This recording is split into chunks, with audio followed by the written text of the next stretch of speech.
नमस्कार, मी भीमराव लोणारे। आज आमच्यासोबत सुधीर भगत जी आहेत, जे सामाजिक कार्यकर्ता आहेत। ॲडव्होकेट भगवान लोणारे आहेत, जे माजी सहाय्यक सरकारी वकील होते, आणि दीपक बोदेले जी आहेत, जे एक सामाजिक कार्यकर्ता आहेत। आज आम्ही त्यांच्यासोबत चर्चा करणार आहोत। राज्यसभेमध्ये भारतीय संविधान याची जी प्रास्ताविका आहे ही बदलण्याच्या संदर्भात प्रस्ताव ठेवलेला आहे। एका सांसदने म्हणजे खासदारांनी प्रस्ताव ठेवलेला आहे, त्यावरच आम्ही आज चर्चा करणार आहोत। सर्वप्रथम आम्ही सुधीर भगत साहेबांना विचारू की नेमकं काय आहे राज्यसभेमध्ये जे प्रस्ताव ठेवण्यात आलेला आहे। आपण जो प्रश्न मला विचारलेला आहे त्यानुसार दिनांक 3/12/2000 रोजी राज्यसभेचे BJPचे खासदार असलेले श्री KG अल्फान्स यांनी एक प्रायव्हेट बिल दाखल करून या खाजगी बिलाद्वारे भारतीय संविधानाच्या प्रास्ताविकेमध्ये बदलाव करून आणण्यासाठी त्यांनी प्रस्ताव सादर केलेला आहे राज्यसभेमध्ये। आणि या प्रस्तावावर चर्चा करण्यासाठी राज्यसभेचे उपसभापती हरिवंश सिंग यांनी अनुमतीसुद्धा दिली, आणि त्यानुसार चर्चा सुरू होण्याच्या सुरुवातीलाच मात्र राज्यसभेमध्ये प्रचंड गदारोळ झाला। विरोधी पक्षांनी आणि RJDचे जे सदस्य आहेत या लोकांनी या खाजगी बिलाला विरोध करून या बिलावर चर्चा होऊ नये यासाठी प्रचंड विरोध केला। त्यामुळे हे KG अल्फान्स राज्यसभेचे खासदार यांनी राज्यसभेमध्ये चर्चेला आणलेले भारतीय संविधानाच्या प्रास्ताविकेमध्ये बदल करण्यासाठी जे चर्चेला आणलेले जे खाजगी बिल आहे त्यावर चर्चा होऊ शकली नाही। त्या चर्चेला विरोधी पक्षांनी प्रचंड विरोध केला, परंतु हे खाजगी बिल उपसभापती श्री हरविंश सिंग यांनी रिझर्व्ह ठेवलेले आहे। या बिलाद्वारे या राज्यसभेच्या खासदारांची मागणी अशी आहे की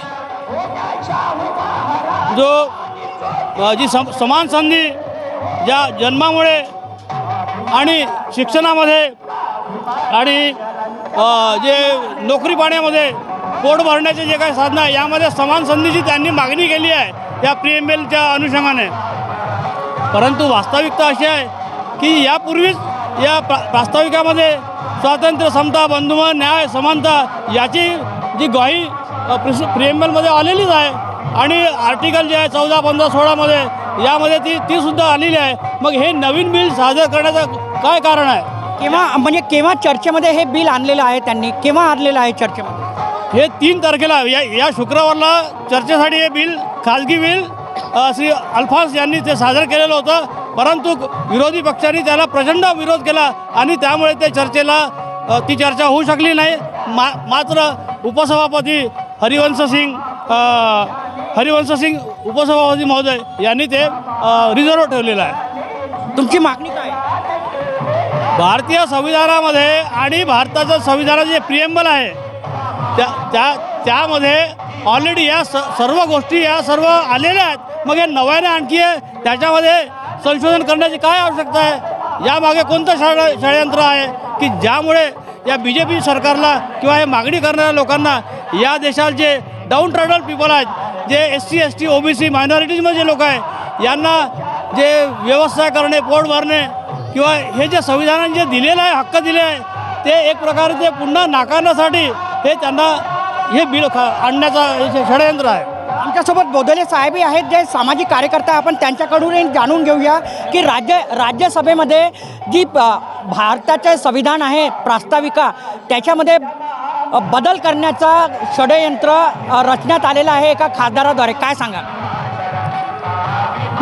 फार दुःखाची गोष्ट आहे। ते आपल्याला एक चेहरा दाखवतात, मग नंतर ते मागे काय बोलतात, पुढे काय बोलतात, हे चुकीचं आहे। माझ्या मते जे काही आहे त्यांनी एकदम स्पष्ट, क्लिअर, स्वच्छ चेहऱ्याने आपला चेहरा दाखवायला पाहिजे। हे असं नाही करायला पाहिजे। अजूनही आमच्यासोबत हायकोर्टाचे, उच्च न्यायालय, नागपूर मुंबई उच्च न्यायालयाचे माजी सहाय्यक सरकारी वकील ॲडव्होकेट भगवान लोणारे जी आहेत। आपण त्यांच्याकडूनही जाणून घेऊया की डॉक्टर बाबासाहेब आंबेडकरांनी भारतीय संविधान जेव्हा लिहिलं त्याची प्रास्ताविकासुद्धा लिहिलेली आहे आणि ती चांगल्या प्रकारे लिहिलेली आहे आणि त्यामध्ये BJPचे सरकार जी आहे राज्यसभेमध्ये त्याला बदल करण्याचा प्रयत्न करीत आहे, षडयंत्र रचलेलं आहे त्या प्रस्ताविकेमध्ये. आपण त्यांच्याकडनं जाणून घेऊया काय म्हणतात ते. काय मत आहे तुमचं प्रस्ताविकेमध्ये बदल करण्याचा षडयंत्र? सर्वप्रथम तर मी IBM TVचे फार आभार मानतो की त्यांनी मला 2 शब्द बोलण्याची संधी दिलेली आहे. आणि तुम्हाला हे एक गोष्ट आवर्जून सांगतो की प्रास्ताविकामध्ये कोणत्याही प्रकारचा बदल करता येत नाही. हे केशवानंदी भारती 1973च्या मॅटरमध्ये सर्वोच्च न्यायालयाने नमूद केलेले आहे की तुम्ही 368मध्ये अमेंडमेंट करू शकता, परंतु प्रास्ताविकेला तुम्ही छेडछाड करू शकत नाही. आज प्रास्ताविक म्हटलं की हे संविधानाचं मूळ आहे, त्याच्यामध्ये तुम्हाला कोणताही प्रकारचे अधिकार नाही. आणि जरी यांनी केलं तर सर्वोच्च न्यायालयामध्ये आपल्याला दाद मागता येते, हे कधीही उभं राहू शकणार नाही. म्हणून यांच्या षडयंत्राला घाबरून आपण समजा काही केलं तर आता अनुचित होणार.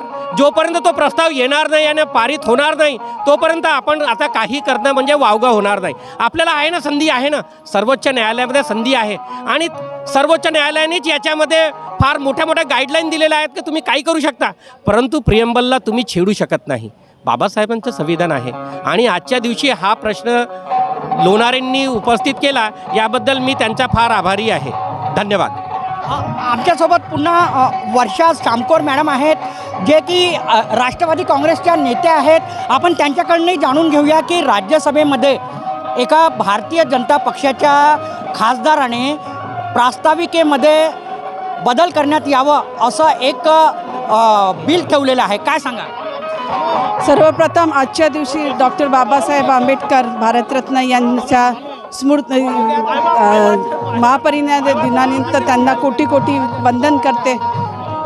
ज्या खासदारांनी हा प्रस्ताव मांडलेला आहे, सर्वप्रथम तर मी आपल्याला सांगू इच्छिते की जो प्रस्ताव मांडणार आहे तो संविधानचा जो हे आहे प्रेम्बल आहे तो बदलण्याचा अधिकार कुणालाच नाही आहे. जरी यांना असं वाटते की हा बदलू शकतात, पण याच्याकरिता सर्वोच्च न्यायालयामध्ये जाऊन आपण दाद मागू शकतो. आणखी ही जी त्यांची भावना आहे, त्यांची जी अराजकता समाजामध्ये पसरवण्याची त्यांची जी भूमिका आहे, ती भूमिका कुठेही ते सिद्ध होणार नाही, आणखी ती होणार नाही.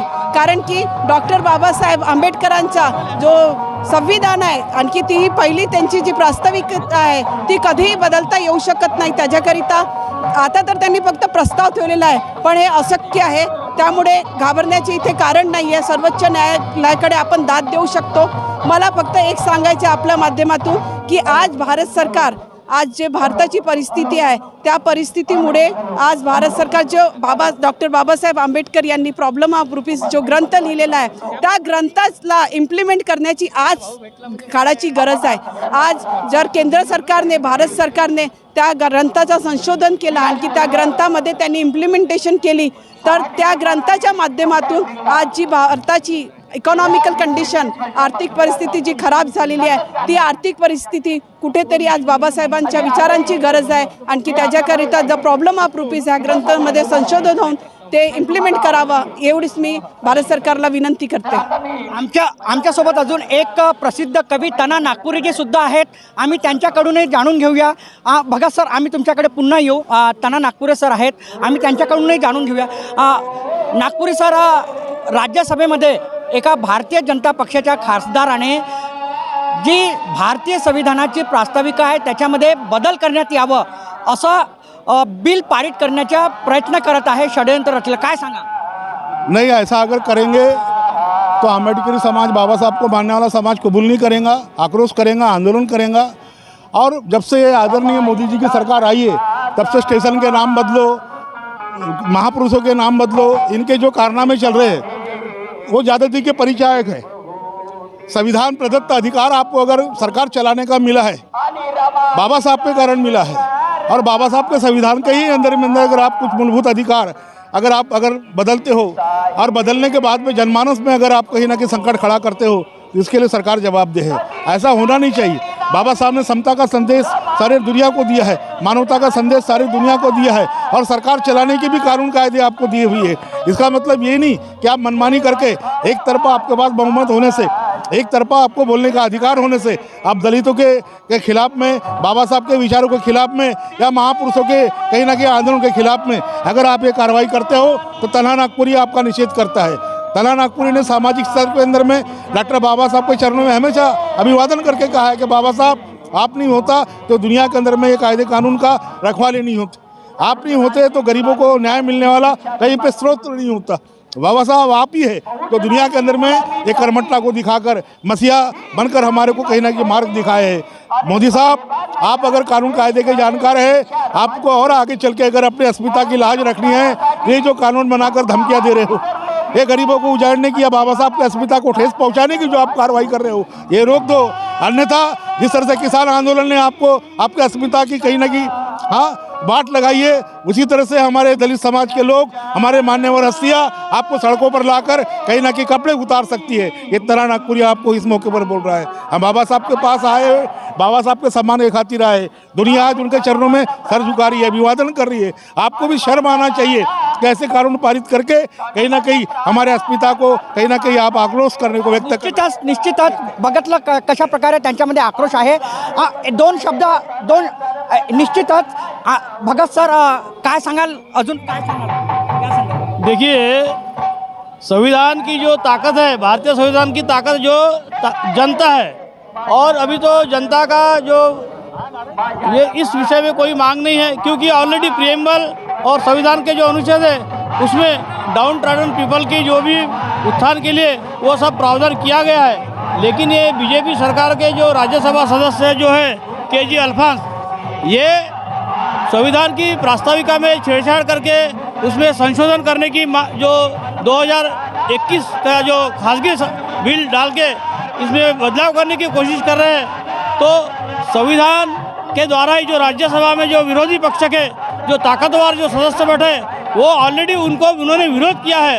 और जैसा कि हम चाहते हैं कि सांप जाने के बाद लाठी मारने में कोई मतलब नहीं है, इसलिए जो चर्चा राज्यसभा में हो रही है और उसके ऊपर जो अभी चर्चा चालू है और जो स्थगिति दी है उसको रिजर्व रखा गया है, तो वो राज्यसभा में ही बिल वो विड्रॉल किया जाए और वो बिल नामंजूर हो जाए, ऐसी हमारी मांग है। और ये जो बिल इन्होंने प्रस्तावित किया है संशोधन द्वारा, खासगी संशोधन द्वारा, इसका जनता हमारी संघटना निषेध व्यक्त करती है।